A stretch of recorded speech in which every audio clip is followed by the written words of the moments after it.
Okay.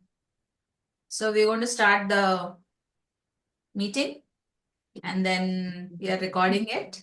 So I'm going to have few words of introduction for Shruti. So let me say this. Meet Shruti, our sweet and gentle niece, my sweet and gentle niece, whose presence is as tender as a soft breeze.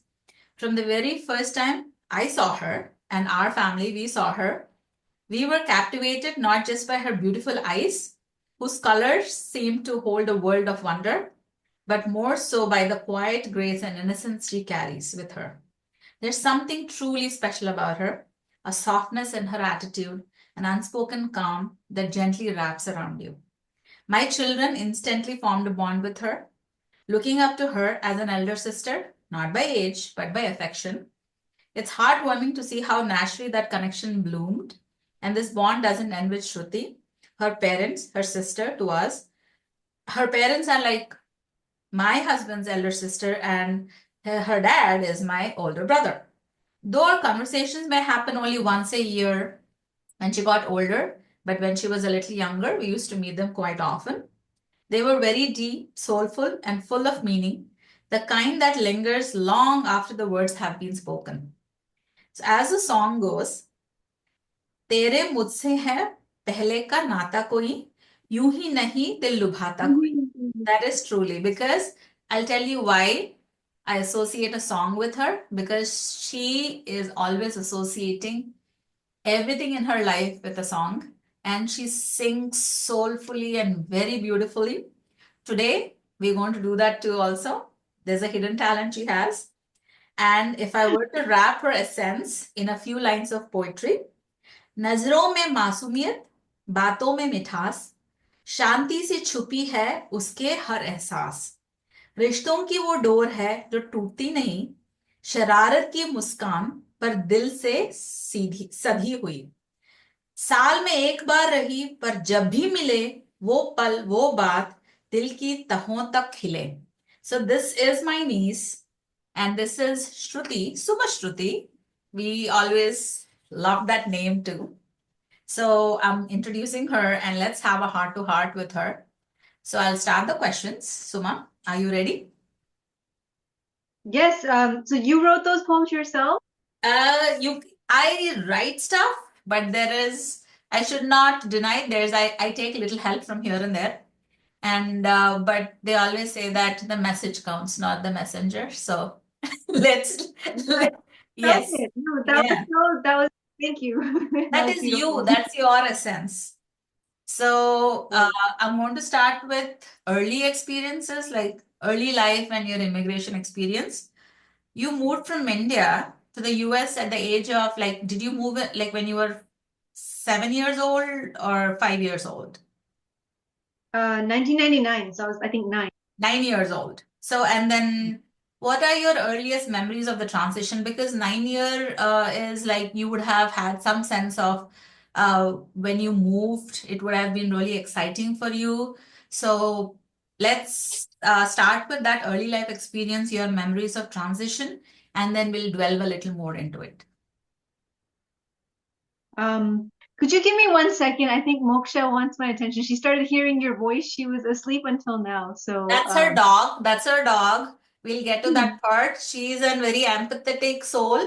She has animals in her home and she has a dog called Moksha. Just imagine, he named her Yeah. dog Moksha. So every day calling Moksha, Moksha, Moksha. I think she's in the path to that. So that's Moksha. So you can Maybe we start should do this. answering the question. Okay. So our question was before Moksha, right? My transition from India to America. Yes? Yes, yes. How, um, I was 9 when I came, and one of my most favorite memories from that transition was the how I felt when I first stepped on U.S. soil. Like I still remember it was apparently like a really high snowfall, and we landed in Pennsylvania first, and the contrast between the weather there and here. So that was my first time seeing snow. So I really felt like I was in a different land, and I'm some of the things I remember are as soon as I came, actually, I remember all the trouble my mother went through to try to like make sure that we wouldn't all the leather jackets and stuff that were bought. I think we had them for the longest time about the story. But my favorite part was going inside our apartment for the first time. My dad had come before us, so my mother, my sister, and I came after a few months after my dad came here. So he had, yeah, he had tried to make that the home, and he'd already furnished as much as he could and everything. So as soon as we came in and he showed us our room, the first thing I noticed was a bunk bed. I believe it was blue. And I think my sister and I decided I'd be at the top and then she'd be on the bottom one. And then I really enjoyed the idea of climbing ladders. Like and then there's a window right next to the thing so you could see the snow fall through the window. And then right opposite to that was a desk, a table that my dad had bought too. And I still have that wooden table and I keep it in my room. It's always been a part of my room.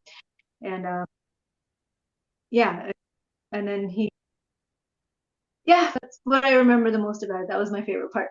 Yeah, some memories are just etched in your brain, right? We have so many memories, but then our brain tends to remember some really important ones in there, and it's like a disc which it comes in front of your eyes. I can see in your eyes the snowfall through the window, your bunk bed the first time. I think generally kids are more acceptable of new circumstances when they're thrown to. Uh, like it's a little harder for adults to adjust to new environments and stuff. But I think kids are more acceptable and they look forward to and they're excited.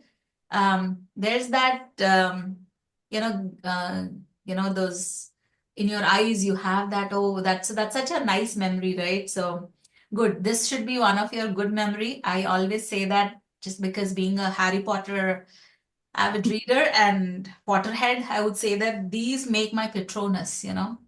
These should be Yeah, like so meant. that's part of the Petra. It's one of the strongest, like you know how they say the strength of Petrona depends upon the strength of the memory, Yeah, correct? So this is one of those stronger ones that yeah.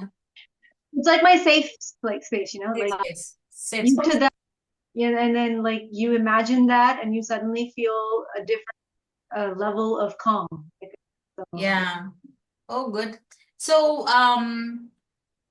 did you struggle a little in the beginning when you were brought here and you had to go to a school with kids speaking a different, you must have had learned a little different English there, but then you come here and then new stuff is thrown at you and you go to a school and you would not find similar people around you. It'll be new stuff. So, did you make new friends really fast? Are you that kind of a person who makes friends really fast? I would say I'm very friendly and trusting in nature, and it appears in general. I usually yeah, it doesn't occur to me to like, yeah, I'm naturally optimistic and trusting. So it wasn't very hard for me to yeah, be liked by the classmate. I remember the first day, I think I wore a pink frock. I wrote about it in my journals or too. Like, yeah, I was like, my mother always dressed us in our, like, like she took care of us well. Like the clothing and everything it was fun to be a girl growing up because Growing I up. really did enjoy Oh, so that's good. I go in, and as far as my English, because I studied in the school that I did in India, like I actually, even though I may have been quiet for the first few hours before lunchtime, but apparently quite after that, like I was a they even gave me a certificate of being a math superstar because coming from there to here, like pretty Yep. much like are a little ahead, I think, in the math part. And then Yeah, this was like 25 years ago, and I remember like we immigrated at the same time as you guys. So it was a little different America at that time. So did you see that the culture was a little different, trying to fit in at home differently and then in school differently? Um, so we only were in Pennsylvania for a couple of months before we moved to California. So all the memories that I'm reliving right now are all my days in York, Pennsylvania, and those were some of my yeah. It felt like we were in a different place, right? So the diversity and everything was actually very very much a refreshing, welcoming change for me, a positive one. But when we moved from there to here, that's when I think I started seeing more like it felt more like, uh, more, there were more of our community people and everything coming. So I, between the two, I'd say I'd prefer experiences there. And then the schooling here, I don't know. Now I'm going back to another thing where we lived in apartments first, right? So there were plenty of Indian children in the apartment complexes too. So I remember playing in the, we were everywhere. I think they came up with the big list of don't let your children do this like after our generation. So it was in my time that we were skating That's there, yeah, scooters there. that's so So, and true. then in schools, I did start feeling a little awkward. I think once I came to California, but not in Pennsylvania. Pennsylvania. See, I keep prodding to remember older stuff because when you're kids, it's easy to laugh at a joke. It is easy, and it is really it's a happy place to be. So that's why I want you to start with happy memories. And like whenever you feel low, that's the best time. So you have to, in silence, you have to go back to your older self when you're little one, and then think of all those happy memories whenever you feel low. That's when you bring all those from. I think this is like what we have to inculcate into us, and make it a habit, kind of like thinking of all the good memories, and which will put you in a happy place. So that's why I'm asking you and prodding you more to remember more stuff. So let's go a little further. I hope the dog would sit down so I can see him. So yeah, I know we want to see your face and when you talk. So did you feel sometimes when you were like here, like California, because you just stayed there only for a few months, did you feel that you were more an Indian or like an American? Like, how did you fit in yourself? Because I'm asking you this question. There's so many kids who will connect with you on this topic because they all have moved around that time. And how did you like make yourself adjust to this place? What changes did you do? So in my case, I feel like I I actually saw a lot of um I feel like I don't think I was really a child. I was pretty mature already, if that Mhm. makes sense, by the time I Yeah. came here. So it wasn't a child Mhm. learning to adjust. It was a trying to go through second childhood. It was almost you're displaced at a certain tender age where you really do have to start over again. That takes a different kind of courage. And to balance your already grown self in a different environment with trying to grow yourself again in another environment, you feel sometimes you always a little off. Like your peers have experience. It's like when Harry goes into Ron's wizarding world. Like it's like they have all these childhood stories they may have listened to and everything that they might be familiar with, and it's an everyday part of their repertoire. But Yeah. you yourself can't relate to that pretty Yeah. much. So you automatically have a wall, right? Whether you want it or not, that's going to be there. There's a self that will not be seen even by your closest peers growing up here because they were not there for true childhood. This is Yeah. this was middle childhood. I don't know how to like Yeah, yeah. Early say it, but adolescence, not when you're like a child or not completely a teenager, but it is that transition period where you have to learn new stuff. That's good. Good that you were in so like, if anything, California is a bubble. That's what I always call. So let's move to different aspects. Yeah, go on. yeah. No, I was just gonna say I think I had welcomed the diversity that I found in Pennsylvania more than California, and I was more in my element and more optimistic about my future personally.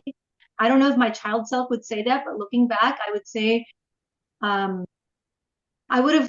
I'd be curious to know how I would have turned out in a more even more diverse environment without my own, like you said, bubble that brought India back. Like, you know how they say the grass is greener on the other side The East syndrome. Coast Like and the West Coast, still there's like still a debate over that.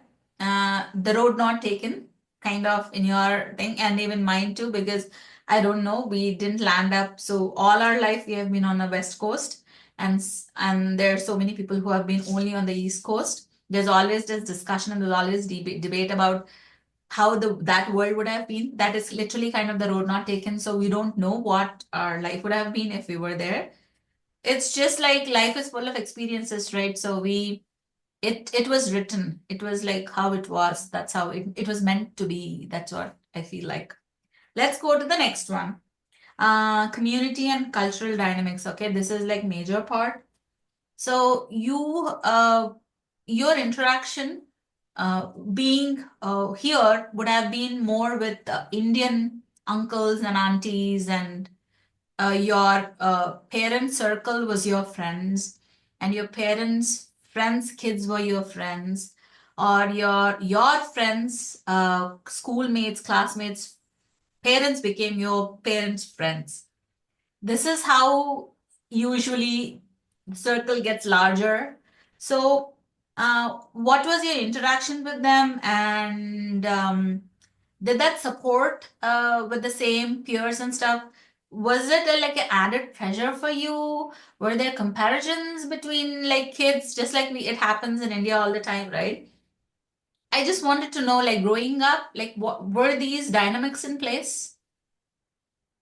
Um, to be honest, growing up, seeing it, like you said, parents or adults don't adjust as quickly as children do to different cultures or different things. So it was very much easier for me to already start challenging the norms and things that, and the baggage that comes with, like you came here looking for a better place, but then you need to be able to get out of your comfort zone and branch out. So if adults in your life aren't willing to embrace things at the same speed, which you can't expect that of them, like they're going, like, but I feel like given the circumstances that I had, I definitely was very reserved with my parents. There's a school personality that I kept at school, and then when I came home, I was somebody, and then I don't think, even to this day, I don't think I've ever really taught.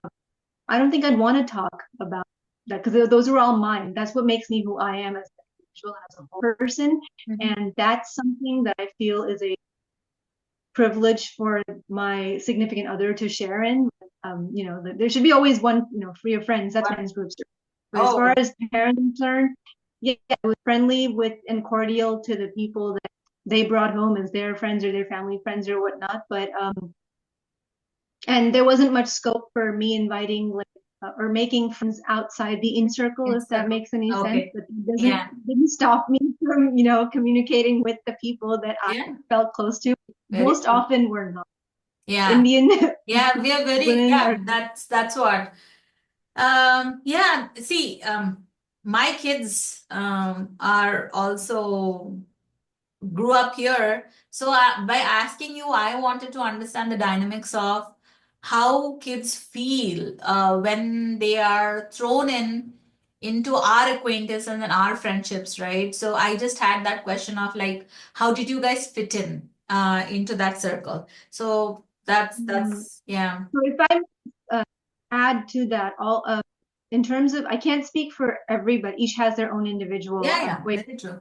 I would to I have faith in children. I feel like they adapt and they are actually quicker to perceive the what what might be beneficial to the family. Like they will mold, Mold they themselves. will carry themselves in a way which they will try best to try to have that harmony. But again, it's fear versus doubt. Like you need to have confidence in your own relationship and have that quality relationship with your child and build it, not based on the with the flow, or and comparing between families, or because Um, everybody's dynamic.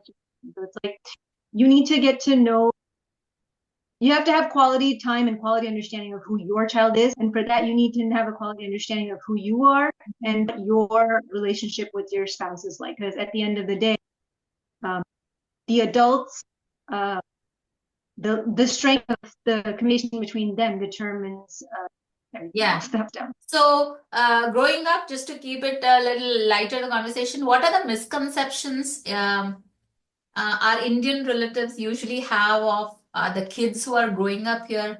Okay, they are in America now, they behave such ways. Like, I'll give you some examples. Not everybody's view, it's just like a generalized view.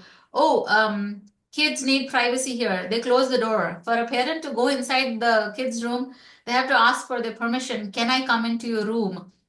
They're little snobby. They want everything. They get everything they want. They get a lot of toys and they get a lot of presents and they can go out wherever they want. They can have access to more classes and whatever they want, they get. So these are the generalizations. I'm not saying that everybody says this. Have you heard these generalizations and what would be your answer to those kind of generalizations? Actually, I cannot relate to a single thing of that because my dad was very cool. Like he, But I'm talking he. about the relatives who are not here feel about So the kids who are here. So that, not about our parents thinking of this. no, but what I'm saying is he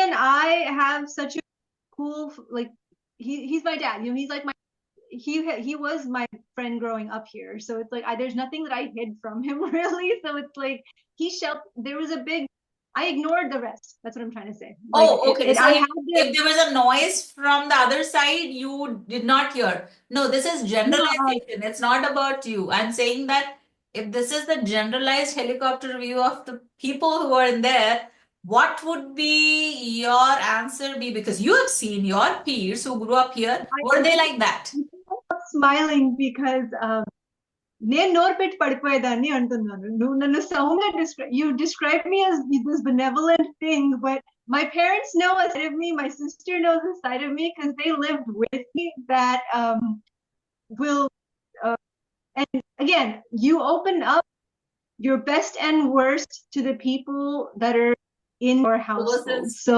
yes. they also know that there's a reason why this person will behave in a certain and they know what your buttons are most people will try not to get things that far so to any of these relatives or anybody who may have anything to say my parents know I won't take that anyway so just to keep the cool I'm pretty sure like um yeah it's not and I say it for anybody any child or any person it's like as long as parents know who you are who cares what anybody else thinks so Yeah. it's like if they're not the ones who are going to pay your money to go to college they're not the ones who are you're going to have them meet your significant other they're not the ones who have to they're not the ones who are responsible for you at the end of the day so their opinion is very much secondary or even tertiary or not at all because your opinion of you matters and that it's the parents' responsibility to build that self-confidence within that child so that they have a good healthy sense of self and ego I'm not just talking about ego also the self-respect too so it's like there's a sense of who you are that is detached from the opinions of others so who you are at the core is for you to know and for your parents to have the privilege to find out when you're ready to tell them at your own pace children are very much tender and guarded about what they truly feel and what they truly want and they will only open up to people that they feel genuine love or that connection towards so most of this stuff for them too will be White normal so noise. parents don't have to worry about that they're looking at the parents it's like hey I wonder what he'll say about because if my parents have anything to say then I'll probably say something but like if somebody else says it it's not something that I'm going to carry with me to house and be like hey so what did you think about it's what's out of Irrelevant. it Okay. Okay. That's amazing answer. I'll continue this a little bit because, body shaming is a big part wherever you are, especially when you meet people only like once a year or twice, like once in 2, 3 years. So somebody has not seen you for a long time. The first time they see you, or like I want you to answer it in two different phases of your life. When you are a teenager and a family member or a relative or a friend, because I have seen this phase with my own daughter, so she doesn't like it. Like I talked to her and I felt this. I wanted you also to shed some light on it. How do you feel? Because you being a young woman, what do you feel about the body shaming part? Is like a good way also. They compliment you and they also undertone you at the same time. So, what do you have to say about this body shaming part? Unknowingly, Um, they say sometimes, but it hurts. So, what do you want to say? Somehow I feel fortunate to be have been around maternal figures who always had my best interest at heart, and whatever they did try to tell me was more in a protective way, and I could sense that. So I heard it more from peers. It wasn't adults who did that. It was peers here that would try to like Indian guy especially. So I would say yeah, those uh who I needed to watch out for was more so the peers who were, trying to discover their own identities too. Because I was pretty well built and I was chubby. I had a lot going on me, I would say, and that naturally attracts both light and dark, especially from a young age, because you're right there, And as far as I know, I didn't have any insecurities about my what I looked like because yeah, and actually, I did harm. I tried to reduce my appearance because I felt that kind of, like backlash and Yeah, stuff. didn't want attention. Okay. To reduce the But attention? yeah, it's like people try to make you feel bad for the assets that you have, and I feel Yeah. like that's not the way you're going to make yourself feel better, and neither it won't do anybody any good in the long run because it's important to know with what you've given, what can you do in a constructive way that will, carry you forward. And they say atma sound, right? Yeah. Like that inner beauty or that quality to be appreciative of your qualities rather than your physical outer appearance. Those it's very important for the I think yeah any adult to I be able know. to empower you with that rather than make any comments, especially in teenage years. Like I've noticed sometimes I've heard adults say it's like yeah, they'll say things, they don't realize that they're saying things that might be hurtful, and you can see a child's reaction to Very they're true. already sensitive about it. They don't want to hear it in that way, but then adults, so they don't want to be rude. Mhm. So I would say it's not your place to comment about somebody else's body, regardless of the age. And um, And you have to give like a literally, what you're thinking, a piece of your mind to somebody who gives you unwanted attention, and you are a stranger. You're not in a place to appreciate is fine, but you know that all appreciation doesn't come from the heart. There are some people who just the like the way they talk to you. So like what is that you want to give a peace of mind? Say it to them, like I want you to say that and give that strength to a girl that like you might have had that. Yeah. I've noticed so many girls might be like, again, nobody asked, but many functions, right? Like sometimes I had a grand one and everything, but nobody asked me, are you okay with this? It's like, are you, because like, if I could say, hey, could you hold off a minute? God, I don't want to be exposed to all those people like while I'm at my vulnerable. Like, could you give me a time to figure out this new thing? But no, that dialogue was not had. It's very important for Perfect. if it's father, son, or mother, daughter, whoever works, like, or father to a daughter or mother to a daughter, like, whoever is capable of Mhm. having those talks to promote healthy self-image in their children. Make sure you do, because if you don't do it, nobody else will do it for you. There's nobody that can replace a mother or father. So it's like the guidance, let it be from you. The talk about good touches and bad touches, let it come from you. Yes. Because if you neglect that part of your duty in keeping your child, protecting your child from anything else, Mhm. nobody else is going to be able to do that either, because you're your child's first defense, and if you fail, then there's a whole slew of things that open up, and Yeah. then you're just managing the symptoms instead of having Yeah. kept away, or like, the root Yeah. cause was Hmm. dealt with. Yeah, we do have this. I will want to, because this is two women talking. If we don't say it out now, when we will. So there's like also a function which we do, that a ritual, that coming of age, and we do a rather a big event. So I know it is culturally, we have been doing it for ages, and there's so many significances of that. Once you read about it, there's so much meaning to it. But then it is us, when we are older, we are thinking about it, and we all know about it. But a 12-year-old, 13-year-old doesn't know about it. Like, So actually, I really enjoyed my time here. You were there at that function. yeah, I remember, like, all the aunties and uncles and families here, I'm most comfortable with. But what it was, though, they took us to India immediately in that same year.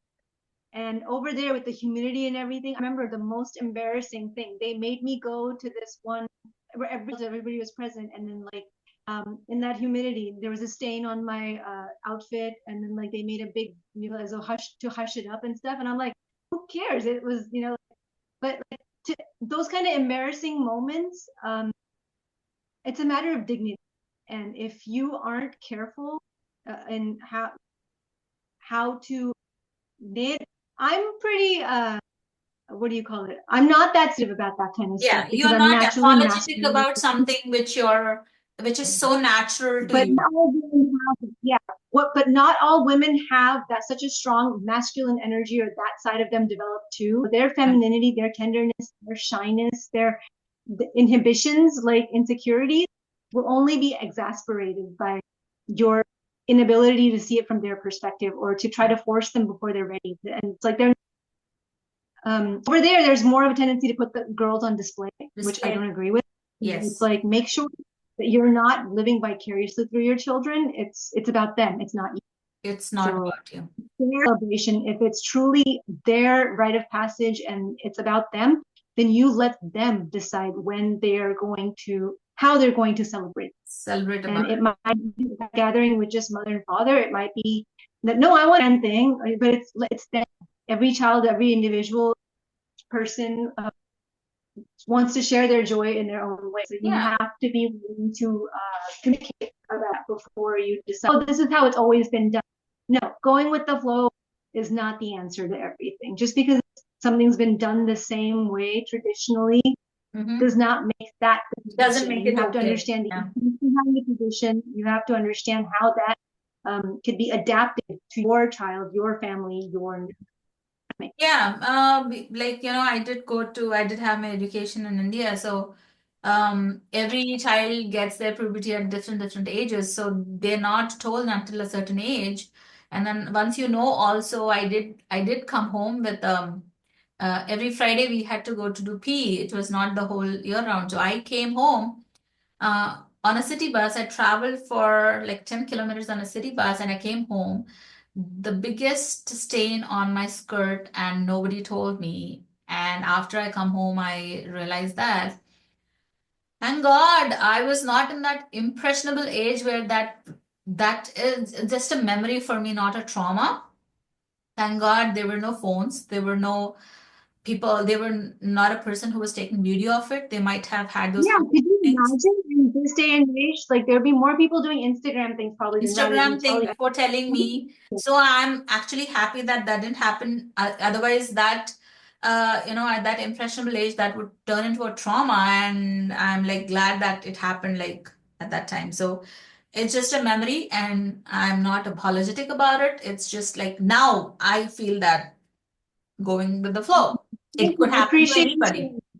Yeah, it could But if happen to anything, I feel anybody. like I made it kinder, because I feel like sometimes I'm the first person to speak up. If somebody has toilet paper stuck, whatever, I'm the first person to be like, hey, watch out. And they actually, they always most often thank you for it. Thank you It's like, for it. not many people will go up and say that anyway. Yeah, yeah. There's no laughing about it. There's no harm in letting them know. That's We're all at good. the end of it. Yes, thank you for bringing that up.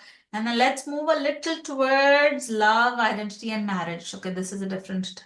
Let's delve into that.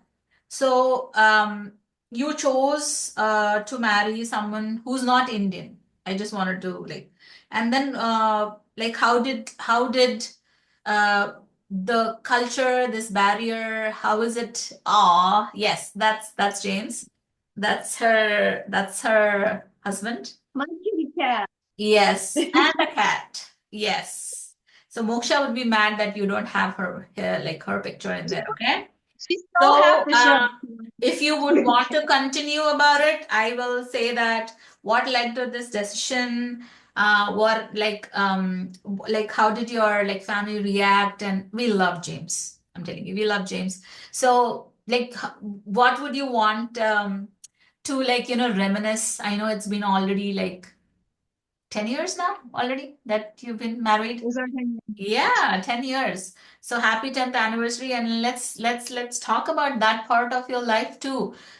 Looking at her, you feel that she's, no, I'm again not body shaming you, but she's a little girl for us. She's been always, but now she's 30, 30 plus. 35. I would not say, no, you don't have to tell your age.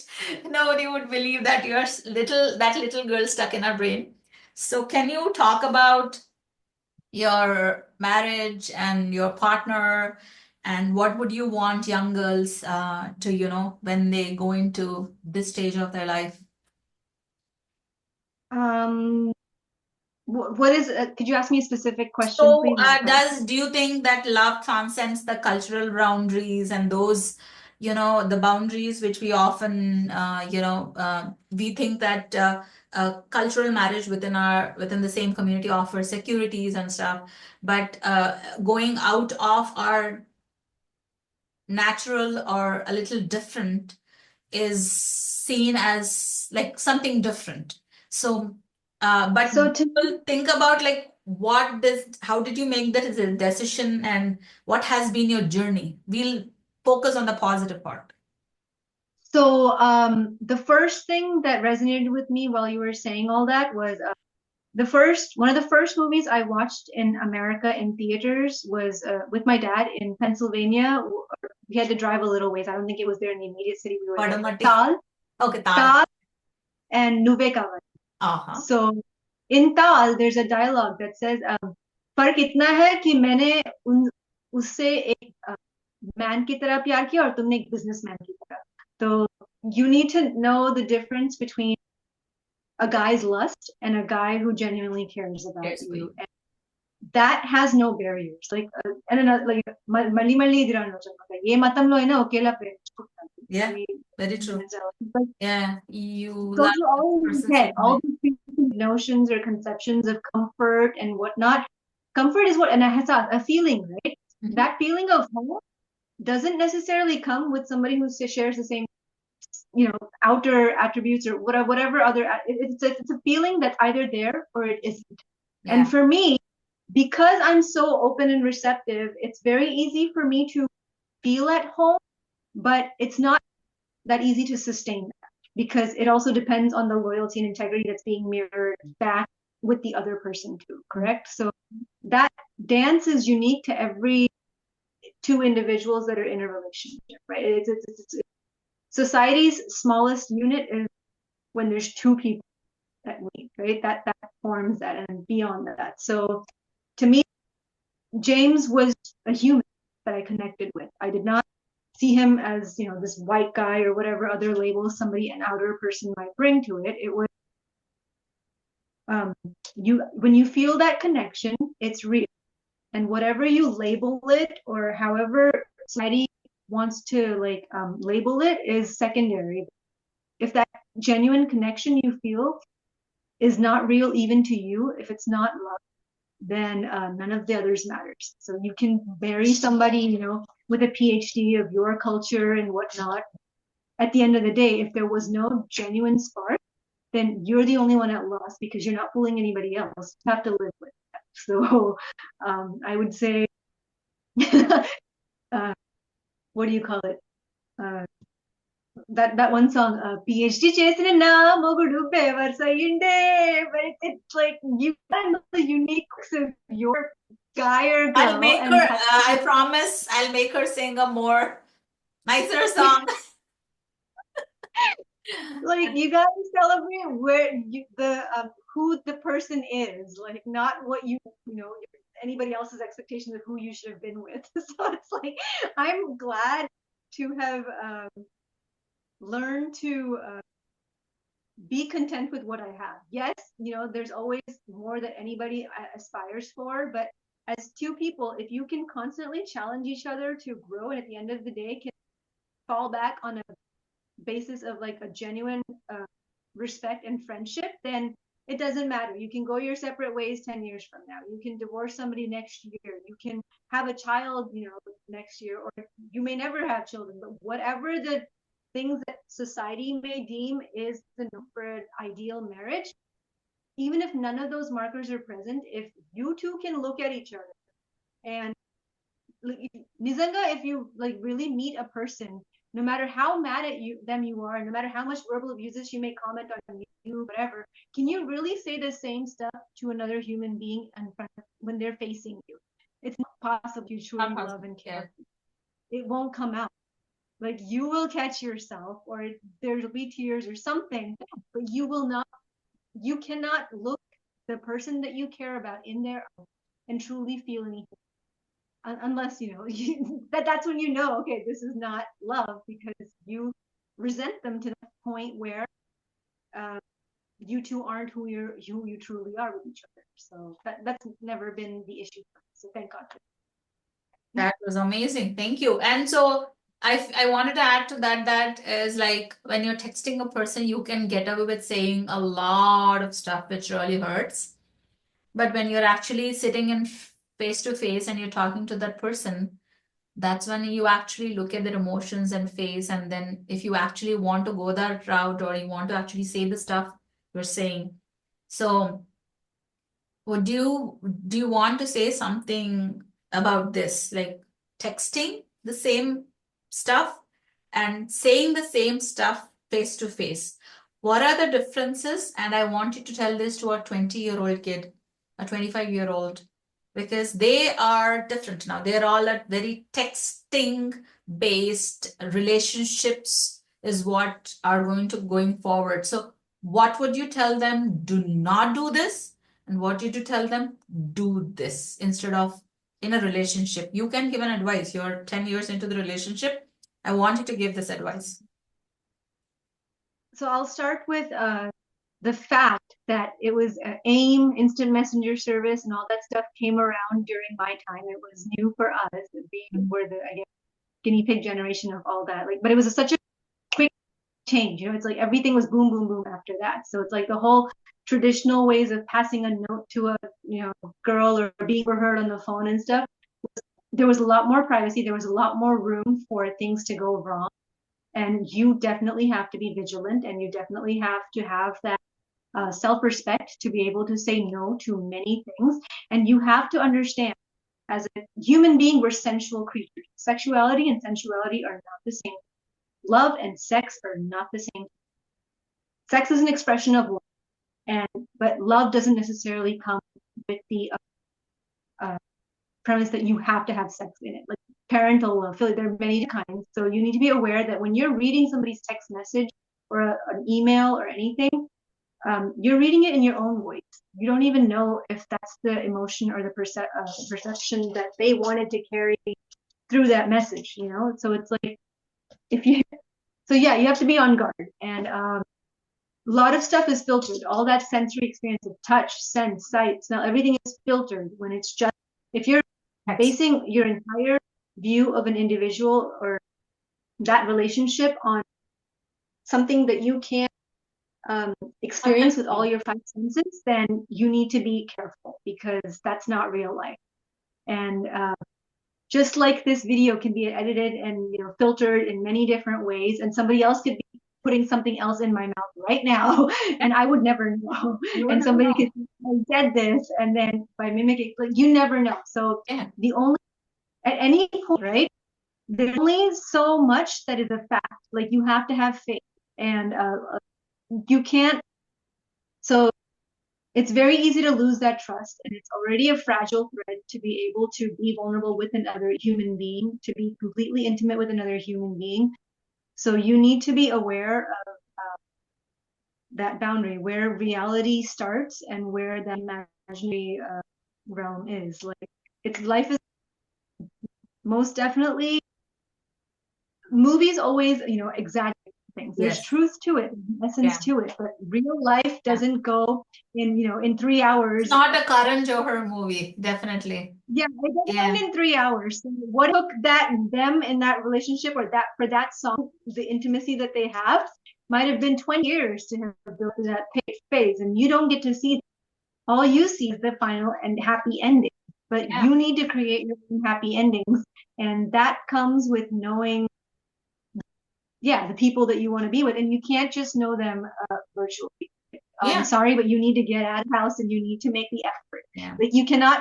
If somebody is sick, you can't.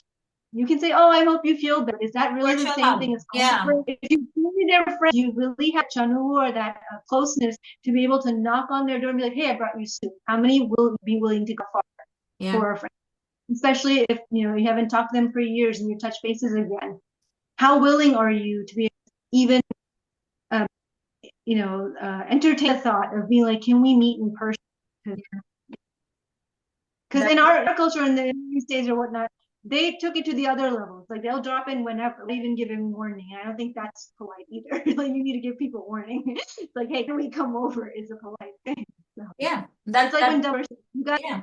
you got to give your fellow visitors a chance to say no. You can't just operate into their house. Yeah. So Yeah. So true. I wish we could do that. So I know that's what they say. I'm not saying it right, but if even when you're happy, sukh mein agar koi bhi saath na de, fine. But when you're in dukh, you have to give them, you have to be with them. That one thing. There are so many things which your friends and relatives, somebody who touches your heart in that way. I'll tell you something about your dad. Is that when my father-in-law passed away, and my husband was in a very delicate situation because he passed away from cancer. So that delicate situation was like he knew that he was going to be passing, but still he had to come back to work here. So, and he was waiting for the call, the deadly call, the dreadful day that like, oh, he's passed, now you can start from here. So he was in a very vulnerable place, and he was in his 20s only. And those were the days when actually you could go all the way to the flight door, and your dad picks up Murthy uncle, my husband. He takes him to the airport. He stays with him. He literally went to the door because you could go all the way in. So he drops him at the door and then he leaves. So that was like a few hours. So that no one can buy. No one can replace that. That memory is etched. So when you're happy, if somebody doesn't come and celebrate the joy with you, it's fine because you're already in that mood. But when you're in sadness, if that one person, that makes all the difference. So I feel that whatever good deeds your parents, your family do, that resonates, that carries forward. So it shouldn't be an escape, though. Service and being present for others shouldn't be at the expense of your primary responsibility, which is towards yourself and your children and your family. And I feel like many people, if their relationship is strained in any way, look for the quick escapes or exits, and that service is a great thing to do, but you need to have the right intention in doing it too. yeah. Not just to get the community hours, or not just to, being that neighbor or anything. It has to become a genuine thing. And I think the thing with my dad is he has that genuine intention for someone. So it's very easy to feel it and to appreciate it because it's real. It's real. Yeah. Yeah, that's so very true. So, we connect with our nieces, our nephews, in this instance, you, because your parents made an effort with every family, and generally my family, that even though we are not like really close relatives, but once you came here and then you met them, in US, it was like 25 years ago, we used to look for that relative or that friend whom we knew back home, and then we just would not leave each other, you know. We would have to be in each other's face every week or every month. Um, do you think those kind of effort which was done by both parties, that we need to meet often to build the relationship, not being a nuclear one, which is like this nowadays, you know? That's how we built our relationships for 20 years, 25 years. It's not by doing it like a once a year or once to 2 years when you remember, or just your birthday, you just call them. And nowadays, it's usually a message, like if you have to really pick up the phone and call and talk to them. I believe in Is that. it even? I feel like it's Facebook or like a quick Happy thing birthday, there. like If it everybody else. Yeah, and you won't believe that, like, I felt so bad that a person passed away, and everybody were wishing Facebook wishes to that person, and everybody were doing it. Only one of the person knew that the person passed away, and they said that, oh, I've known you for 10 years, 20 years, but nobody made an effort that this person is no longer alive. I feel so bad for the family that they were wishing a person who's passed away 6 months ago. So I know it sometimes pains us. But then, what do you say that what did your parents do right in those aspects? So I want you to give like 5 things, you know, because it is very hard. It is very easy to actually judge what, like, I'm coming from my side, you know, my parents, we always condemn, criticize, and condone, like different 3 C's, you know. We keep doing that. Oh, you did that. Everyone. I'm talking about child, a parent, partner, everybody. You, the first thing you see is what they did wrong, not what they did right. So I want you to say it aloud. I want this, you know, when you say this, you will actually inspire somebody to think that, oh, I didn't think about them in that perspective. So I want you to, I'm giving you a number, but you can go more or less, I'm fine. Just those good, like, stuff which your parents did that you thought that this is how, you know, like this is right, or this is how I like the way they did this. They never pretended to like anybody, if that makes any sense. Yeah, Like they got it. genuinely did. They genuinely appreciated it, the presence of other people. They are social beings. At the end of the day, they enjoy trying to be there for another. They're givers. At their heart, they're actually the most compassionate and how do you call it? Especially my dad. I think he's very much an carefree soul who doesn't really immediately think what can this person do for me. That's not his basis for forming any relationship. Not, well, what can I get out of this, or how can I manipulate this in a certain way that'll benefit me. It's more like, hey, how can I help them, or what can I do to kind of laugh together? Like it's mostly like, hey, I want us to have a good time, and it may not be a deep, intimate kind of thing because it's fine to have. It's very important to have those quality, intimate relationships and bonds, but it's also a very important skill to know how to be friendly, period, Yeah, without very true. any kind of expectation. Just the fact that there's a fellow human being. I think Rajendra Prasad Anandguru movie, he goes, "Nenu kuda manishni annaspadu." It's a selfishness that I too am a human being, so I should Yeah. be able to be for my fellow man.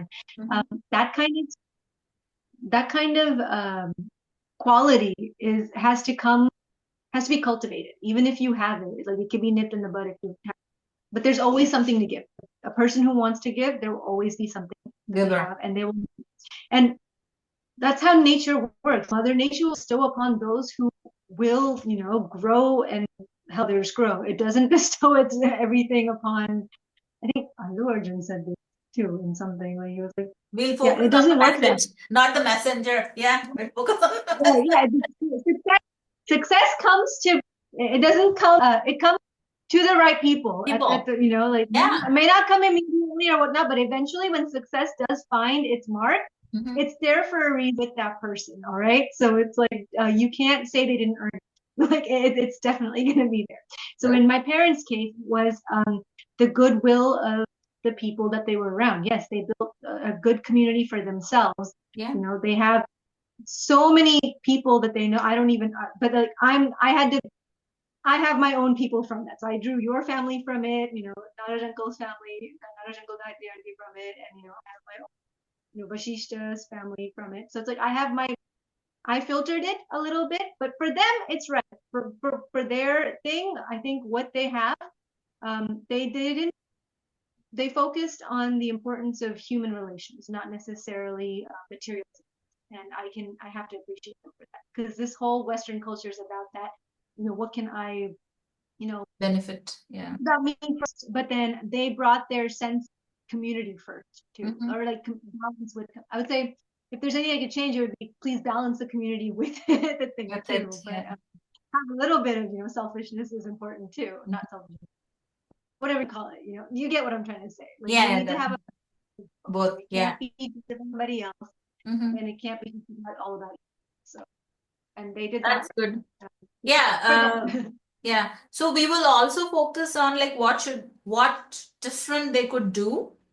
Not in a bad sense, but you know, every child has a complaint. We will go a No, generalized perspective.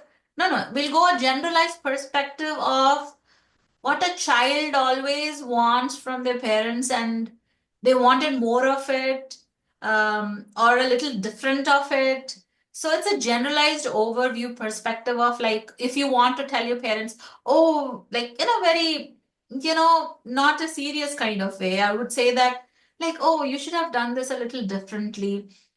Just like, you know, and being an adult, that what you would do for your kids now, that like what would you be different than your parents? um, I don't think I can compare that way. Like, first of all, I'm very grateful for everything that they have done, right? Because otherwise, I wouldn't be here to be able to talk to you Very like true. this. But Very true. at the same time, like, it's not. Um, you can't blame your parents forever. You have to Yeah. have that accountability at some point in your life where it hits you to say, if you truly want to be your own person, then you have to be willing to make sure that you're seeing them for who they're appreciating them for who they've become based on their circumstances, and also detaching yourself from that, like at any level, emotional included. So it's like I can always say, oh, I wish you had done this, I wish you had done that, but I understand them too well to be able to have to say that. It's like, no, it's fine, I understand why you did it. Like, it would have been, what did I tell them? It's like, I wish you had your life together there or here before you had me, so I wouldn't have had to go through that media change or like that turbulence in early years. But it makes you who you are. Yeah. So I'm not going, like, and I'm very grateful for who I am now. Yeah. And that wouldn't have, like, you, who knows how else it would have turned out. So no, I don't have those kind of thoughts, and I wouldn't say the dialogue I feel like parents and children should have then would be, why? Why did you choose to have this? Like, ask your parents questions, ask them individual questions, and be like, what was your reasoning for doing things the way you did? Yeah. And then, yes, if the dialogue comes, what you'd like to do differently with your children and stuff, but you have to have that awareness too first of why Yeah. you're asking that. Is it because you want them to feel like they did something wrong towards you, or is it to truly try to understand? You know, there's a difference, because people will, anybody, it's very easy to try to feel pity for you or say, oh, I'm listening, or like, you know, anybody will listen to you, but there's no quite action, there's no growth from that. Like, you're not going to grow as a person if somebody's constant, you just want them to feel sorry for you, or if you're trying to blame them to be like, hey, if you'd done that, would have been more successful. That doesn't work that way. Yeah. I'm so You need to sad. be able to create own path too, and you need to know where you went wrong and Yeah. what how far you're willing to go to champion what you are after in life. After. Because parents might have things that they haven't had a chance to pursue in their childhood that they're going to want to do now, and they have every right to do that too. So you need to be able to give them that freedom, even if they didn't give you the freedom to be, completely, whoever you wanted to be or what. If you know the value of that freedom or that pain, then you wouldn't want to inflict that back on adults who can't. The clock doesn't reverse. It's like they're Yeah, not going to get another chance. So you need to let them grow to their full potential and fulfill their ambitions too, if that yeah, makes any sense. of course. Yeah. So I'm so yeah. glad you put it that way. Then that's what your I friends are for. Go if you have anyone friend, go tell them. It's like I cannot see. This is what my parents. I wish they would do that. Say, and ask your friend. It's like, are you willing to like publish my poem? Do you think it's that good? Like like have them be your champions and like your be comrades. That yeah, achieve something together. But you don't necessarily need to. It's like Hercules saying, right? Like if you don't make the effort yourself to pull that wagon out of the mud hole, don't expect God or anybody else to intervene. Like you got to do your share. You got to see who you've inspired to be in that spirit of camaraderie to work together with you.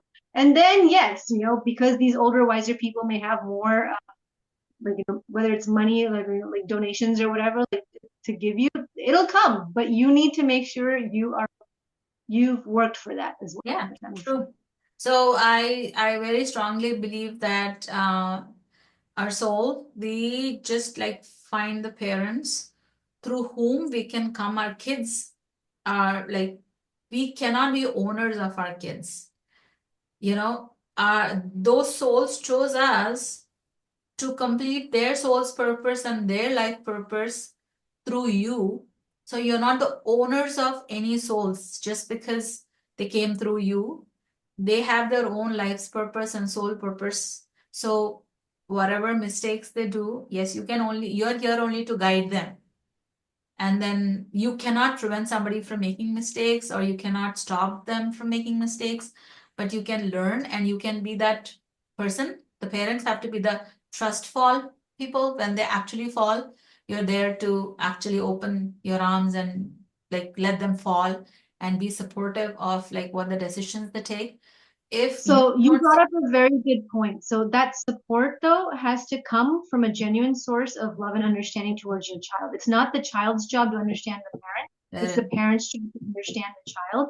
And people may think they're doing their child, a service by criticizing them or saying like or asking for the opinions of other adults who may agree with them, but not necessarily try to see the child's perspective. Those are all detrimental. So yeah, it's like, I would say if there's anything, then learn to have that conversation. dialogue with your child that is scaffolding them instead of trying to immediately pour water on it. It's very easy to destroy somebody's thing, Yeah, especially if they're highly ambitious, to be like, oh, you'll never get that far anywhere. yeah. But you're not giving them a reality check. You're actually what you were Pulling supposed them to be down. was the sense of, hey, if you do fail, we're there for you, but that's not the message you're sending them. You're Yeah. telling them, if you fail, then do not come back to us because we told you already that you Already, would. we told you And so. Yeah, yeah, it's like, you're yeah, not gonna, and that's where the whole like depression and everything, I think mental health issues come about because you didn't have that safe space to, yeah, voice who you want, what you want, the expectation that you had of, you know, what you wanted from your parents. So if you want your children to have that honest dialogue, then you yourself need to be willing to open and have that conversation without thinking about what society may think or without bringing any other factors into it. Because there's only two people in that room, or yeah, the parents and the child. So this yeah. is between you.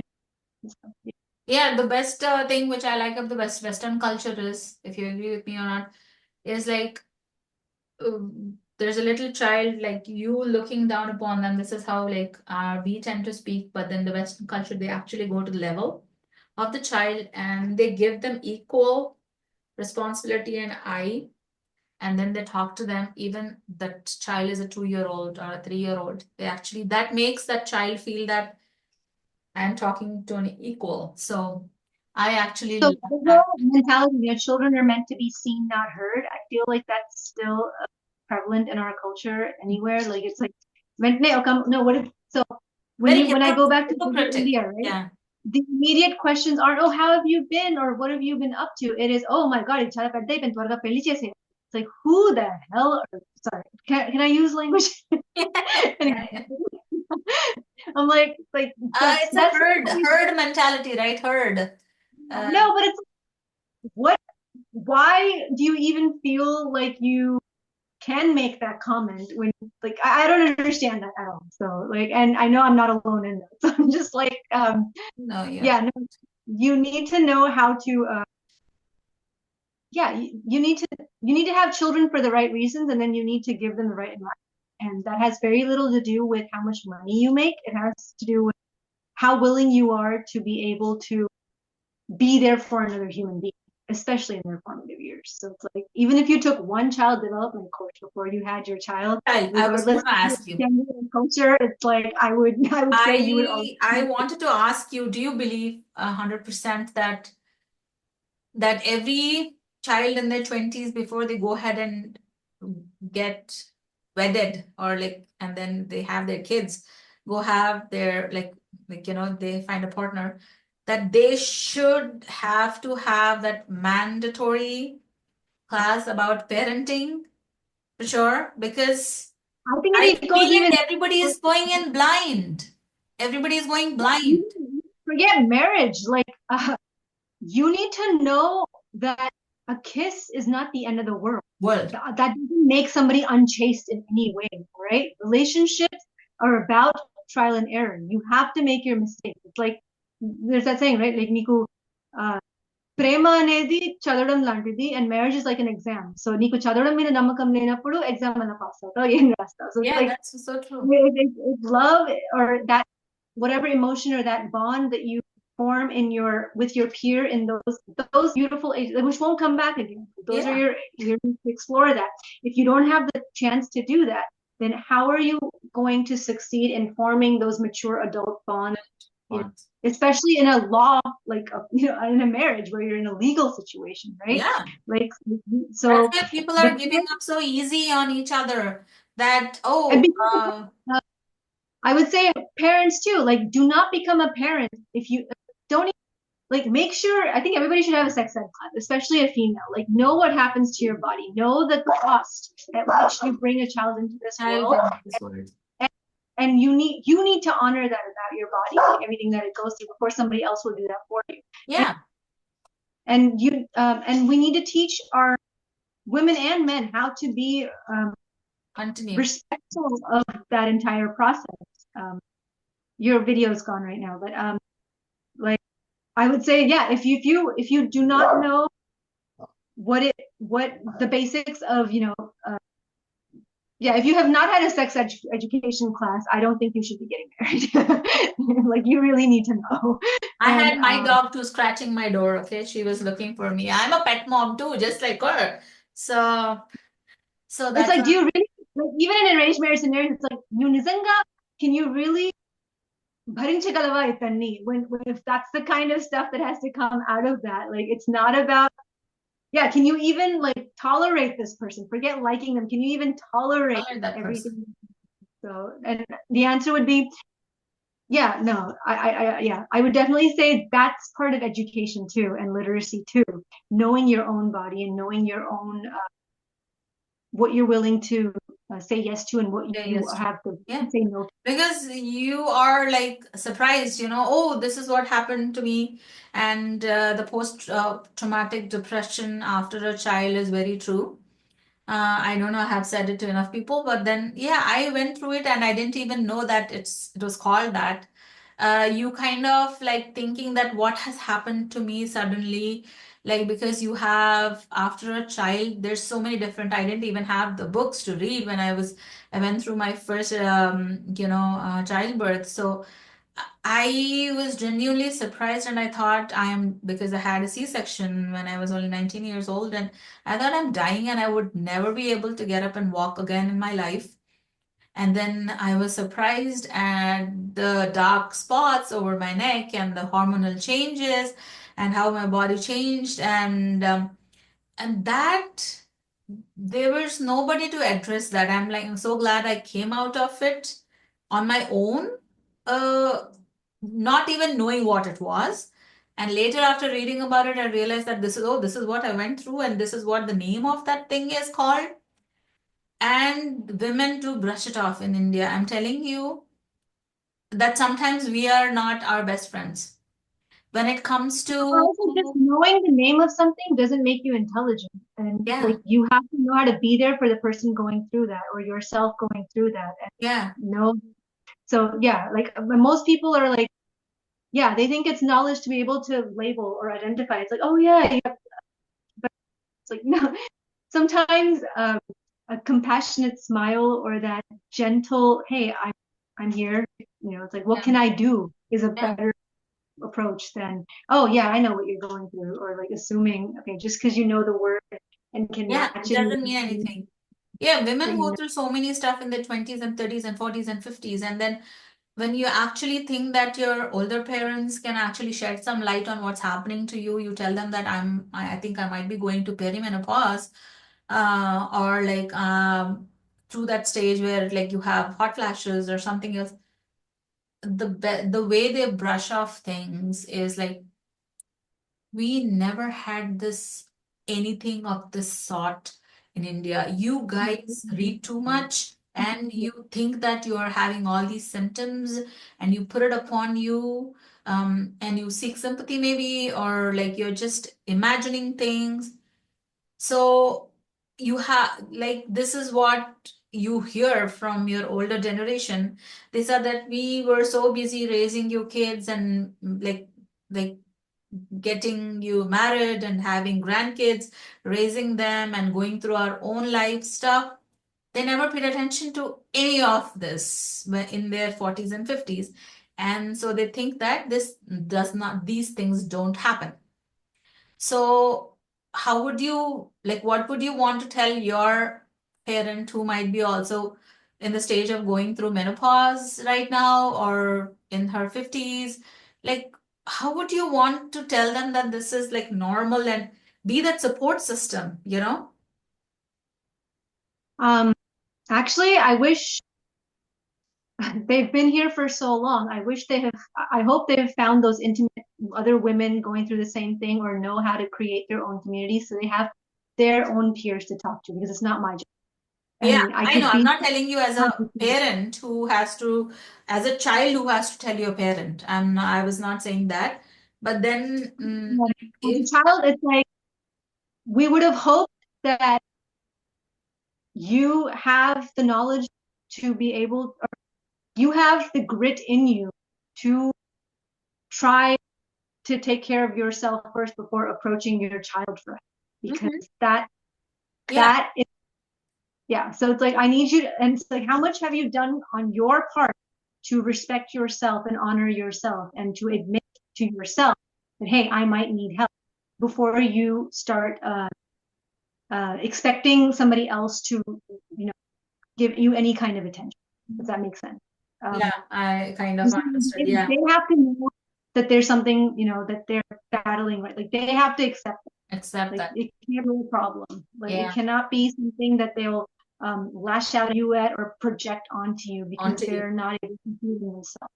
So Right. I'm very much aware of those kind of Mhm. toxic behaviors too. So I try to keep my distance from all of Distance that from there. because narcissism and all these other words that you may not have heard of in your that time, those are very much real demons too. Very true. Everybody has at different degrees, and you need to be aware of when you're making your issues everybody else's issues so solely for that tantrum or that attention because it's easier than to educate yourself on Yeah, how to grow. Because believe me, people yeah, will walk away from you. You will yeah, feel isolated. You will alienate yourself yeah, because you are not doing your part to stand up for your own life. Like yeah. True. if you like, you know, misery loves company, it truly does. So Yeah, if you want to be miserable, believe me, you yes, can. there's people will only sympathize with you for so long, but Yeah, because there's genuine love there, don't expect them to stick around with you. And it's like yeah. a video call saying, how are you doing is not your deeply. Yeah, You're not doing as anybody. long as you are a happy, giving person, and you're helping others, you are welcome. They love your company. And the day you actually feel down, and then you are going through something and you're not at the best behavior, nobody's going to take like they'll No, exit in a did you minute. really date those bonds for that reason? Like those were They'll, not intimate they'll bonds. exit You in a were, minute.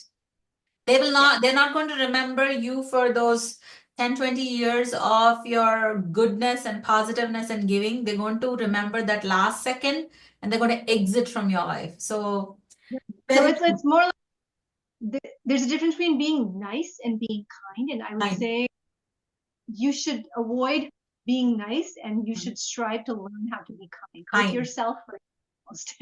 Very true. So let's delve into your career and purpose. And have you achieved your soul purpose? Do you know what your soul purpose is? Um, and like, would you change something different? I mean, uh, what do you call it? Have I tried to forge my own path in life? Yes. Do I know what I want from the beginning, or does it not change? No. There's um, uh, what I've wanted to do when I was 9 may not be what I wanted to do when I was 14, was definitely not what I wanted to do, and what I ended up doing when I was in my 20s. And to me, they all have the common theme of creative energy, creative drive, and art. Like I am definitely more of a, what do you call it? Expressing yourself through the fine arts of any degree. So, and then I get my joy from being able to be around uh, children. So, and then elderly. So it's two different extremes of a human lifespan and spectrum, but it's like they both are more genuine to me than the middle years. So like, the the joy that you get out of having a heart, just being there for a child or an animal, I feel like that I don't get with just going shopping for myself or Can you being able tell to us get like 100%. what your like qualification is, or where did you go to college? What was your major? Like in like Yeah, what? so I don't remember any of that. Like the degrees, the years of schooling, the subjects, nothing. What I remember from all those years is my the stuff I did on the side. Like I used to volunteer at hospitals or whatnot. So the conversations I had with fellow volunteers of all ages, or I went and took EMT courses on the side and like nursing assistant stuff. I worked as a nursing assistant for a while, and those are like I knew I was on my own. Let's put it this way. It's like Okay. I knew I had to be financially in all ways as responsible for myself as I can, and I knew that the degree to which I'm able to achieve any material success depends entirely upon how far I'm willing to go to do it Yeah. myself. Because yeah, nobody else. Again, the whole thing of like maninta or like it's like nobody ever did this before. I do not even. I'm tired of those kind of. Those are excuses and very lame to me. I'm like, no, they're not living your life for you. You need to be, in charge and Yeah. control. You should love what you're doing. Yeah. So there's no excuse for you not to do what you love at any stage or any kind of thing. It's a matter of even if nobody enables you, you should. I will still fight for it. Is what I'm trying to say. So even if I, what do you call it? Even if I stop working tomorrow, I wouldn't have any regrets about what I chose to do until this point. If that makes Mm -hmm. Okay. And what are your top 5 books? What are you reading right now? And can you give us a list of top 5 books you're reading So right I now? always Any recommendation? enjoy reading Harry Potter books over and over. Like Which I reread oh, them. that Potterheads do anyway. We keep reading the same stuff. But I have I real books. real five books that I've liked in the recent past. Off the top of my head, there's 365 Tao, which is a spiritual kind of journey, guided thing, and I like. I'm reading reimagining relationships. I think with friendship at the center or something, which is a very very important take. It talks about family, the definition of family, or like the sense of family is beyond just the nuclear dynamic. Like it could be, your friend, a girlfriend and you raising your child together, that you got through sperm donation or something. Like there's so many different ways. And like there's so many people's stories in that book. I really respect that book for what it's trying to do with the way it's organized. And so those are the two books I'm reading currently. But I also read The Creative Act, which was an amazing book. And I like books that have like quotations in them and like are um, not chapter books, but like what do you call it? What else can I say? You can send it Hold to on. me and then I'll post them. Yeah, I can tell you later. Yeah, Yeah. I'll put this because there's the shelf is right there. I look at. Oh, yeah, I do like comic books too. So I read occasional like joke books or comic books. So let's say that's one. And then I do. I have 4 books that I write into. It's like a daily artist thing. So it's like a journal where it prompts you to do different arts, like draw different things and describe yourself through that. And then there's a quotations book. So it's like I look at the quotes periodically. So, and I also look at children's book of virtues or children's stories. I do enjoy reading fairy tales in them because I don't think you should. That's a staple. You What have are they telling the kids nowadays? I want to actually go there and see because the books we read as kids and the books we read to our kids, and then the books which are coming out now are like a little different. They have to be taught new stuff and they have to be taught new ways to stay safe from this social media world. I know you stay away from social media. You are that one person who have seen that is doesn't do stuff just for the sake of it or just be to be in the flow of it.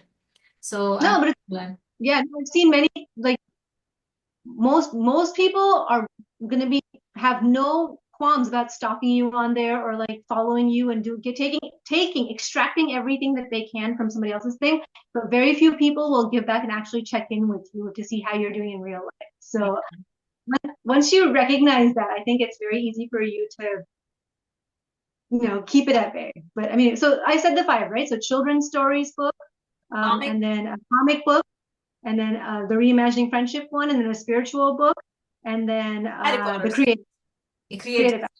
5. Yeah. Amazing. Okay, So there's a chapter book, there's a comic book, there's a quotation book, there's every kind. And now I'm going to ask you, we are not going to let go like without that. So I wanted to talk about your sister too. You have a younger sister. Few lines about um, how you helped each other, how you helped each other, and what were your strengths, and how is like would you just like my son says or something, would you rather had a brother or like most of the time my son used to put a coin in every fountain and say, God, give me a sister, not a brother. He would fight and he would love the same toys as me. So I don't want that. Just want to make it lighthearted. So, like, what would you want to say a few lines about your sibling? First of all, I have never, not ever, even the idea or thought didn't even occur to me to try to wish for a different sex sibling. Like I have Migna, and Yeah. it's who I have, and that's who I'm happy to be there for. And I also don't think it ever occurred to me to try to change that person's like who they are in any way. It's like I actually appreciate that person's not like me. Like that can only help in the long run, I think, in the sense that both of us have it in us to be friendly. Like, so we will at least consider helping a person who comes to us for help, and it doesn't have to be a blood relative. It doesn't have to have they don't have to have any other qualification to them other than the fact that they're in need. So I love that about her too, and she definitely has a sense of conscience.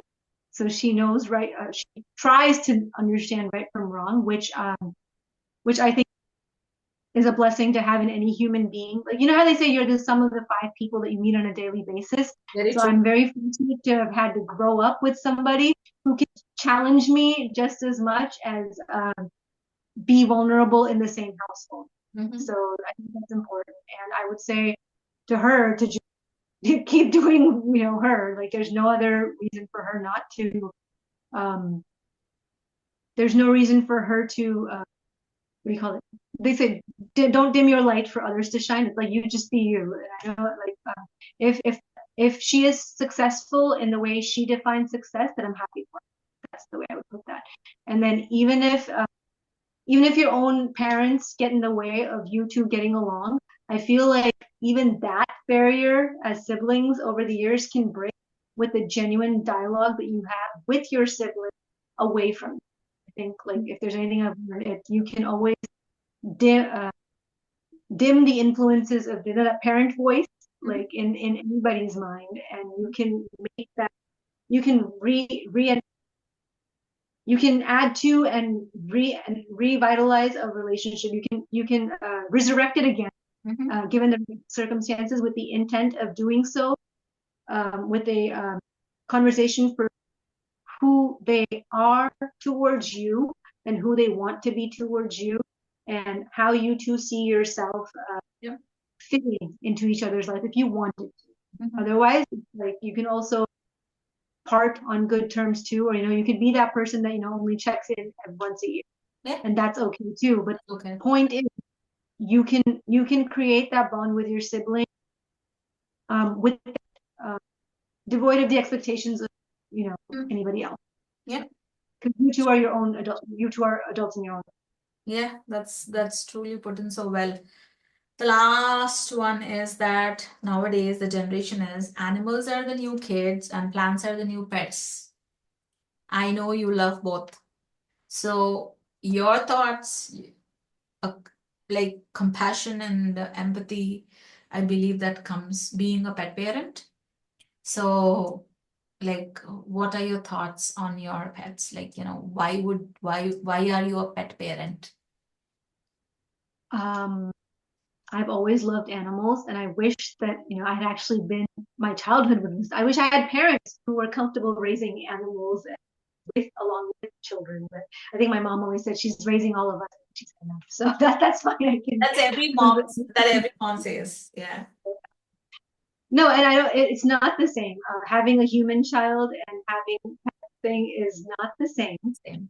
No matter how much I want to consider them pet babies and stuff, but you didn't go through 9 months of labor pains, so I don't. You can't compare the two. But as far as the love and the affection and the amount of attachment that you have and stuff, that doesn't matter what species you are. It could be a human, it could be a cat. Like I will not cry more for one and less for the other, or I will not love one more than the other. They're all the same to me. Like that part is the same. And you can't. Again, it's that whole like they don't have to be useful for you in any way. It's like they have every right to exist in their own thing. The spiritual path, right? They're more connected than we'll ever be. Like they're naturally who they are meant to be and who they will be, and they're not going to. But so it's like they don't need all this schooling and formal learning and stuff. So to me, that's the purest wisdom there is, and that's the most pure being. So if you can't treat them right, then I'm not sure I can have faith in your ability to treat a fellow human being. In Harry Potter, right? There's that quote: "Take a good look at a man and how they treat their inferiors, not their equals, if you want to know the good measure." So it's like, and just the fact alone that you might consider them inferior will also, I'll have to think of that. But like, yes, there may be different abilities, but so yeah, like there's a whole discussion on that too, actually, in my own mind. Yeah, thank you so much for your time. And I would want to end this way that a person's now like after reading and hearing you and everybody, every time I have a talk with Shruti, I have these aha moments too with her that being she's like 10 years younger than me or more, but still the presence of mind she has and the empathy she has towards animals. And every time, like when you meet a person, what they bring to the conversation should enhance your life.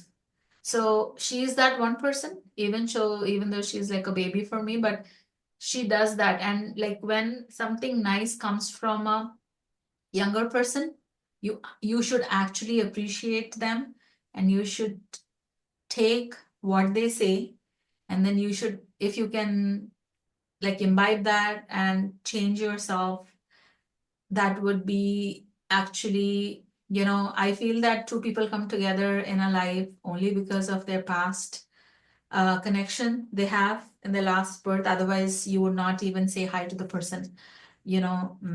you would just meet and just walk away. And then there's these connections in your life which just bring two people together, and your No, family no, is that. sorry, but like that, thank you, but I mean that's a testament to who you are too, though. It's like if you weren't willing to be transparent and open with me, then I don't think we would have had the bond that we've had either. So it's Yeah. like there are people who'll be like, because I suffered this way, I want you to suffer in that way too. And there are others who are like, I do not ever want anybody else to suffer the way I did. It's like make your own mistakes and then build from me. Yeah. So again, like that's what legacy is about, right? That's what family is about. Like you want somebody to start from one step above you, not go through back to square one. Like Yeah. Yeah. we're not playing snakes and ladders with our community or our over the years as our ancestors did play snakes and ladders with us. I think at the best, like they've tried to give you certain things that you're supposed to use as a guideline so you don't, end up repeating the cycles, beyond the natural way that it's inevitable cycles go. But you're right about karmic ties too. I think like there's always a chain of reaction and action, and people are bonded or tied to that. And the only way you can break free of that is through genuine forgiveness or acceptance of or understanding of the other As a person. whole. And so yeah, and thank you for trying to be on that same path to try to bridge the differences rather than Gap the create. difference. So yeah, thank you. And it doesn't have to do with age or anything. It has to do with that intent and will to Well, want to embrace somebody instead of hating on. Again, yeah. yeah. I Thank you. know. Thank Yeah, I'm like, but I have to always say that your mom is like, we call her Annapurna. I'm not calling her the Laddu mom like Sri Devi. The mom, she is the woman who like she truly feeds the people who go to her. Her hand has like Amrutam, we call her, and all the good deeds with your parents did, and their goodness and their giving nature help you both girls with your journey, and may I would say all the make sure that blessings they get come to you. I want it all to go to them and to make sure they have, all their let all their good things Good go thing. back to them and feed Yeah. them. So Yeah. I'll just take from that inspiration and try to Yeah. create my own good karma too. Definitely, So definitely, definitely. That's true. That's let very them, let true. them. Yeah, that's very true. But as parents, that's what we wish is like when we do something good, like may our lives, whatever is left, go to our children. That's how we think. So this is like, Like um, you said, they've given the example. They've set the yeah, example. You take what you can from it, but yeah. then let the fruit of their doing also be theirs. Also be So it's them. actually Okay, two let's say adults. that. Let's do that. See, this is my aha moment for today. That whatever the fruit you have done, let you be that and go to the next path in life, and then you make your own new path. Yeah, that's Like take your like touch as many people, as many plants, as many animals life you can, both you and James. And thank you, and I'm so glad for continuing my series. Thank you so much for giving me your time. That is like you say like pay attention, right? Pay attention. audible. Yeah, and I want you to end with a song. I will Oh let no. you go with the song. A very musical song. It can be a bhajan, it can be a song, it can be anything. What are you currently learning? I know you started learning music too. I know I learned for 4 years and then I don't, but then you can give me a very nice bhajan, a Ram bhajan or a Krishna bhajan, whichever you like, because they really touch the heart. So, Or I mean, or Sneha family me we because cannot do it at the same time because there'll be those. So I will reminiscence in my head that, but then I want you to sing it. no, okay, so you know what? No. I will sing the first song that came to my head as I'm looking at you was Okay. a film song. Ni Mansu Na Telusuloni స్నేహితుడే ఉంటే ఒక స్నేహితుడే ఉంటే చేతులతో భూమిని మోయొచ్చు ఆకాశం మంచులనే తాకేదా మిత్రమా with your kite reference in the poem earlier too. మన తేరు దిక్కులలో చడం నదులు కడలికే అంకితం మన తనువు చెలిమికే అంకితం చెలిమి మాకు ఒక చిరునామా మా జీవితాలకే వినునామా ఈ జగతిలోని నిరుపేద మిత్రుడు లేనివాడు హే. So thank you for your friendship and yours. The end here.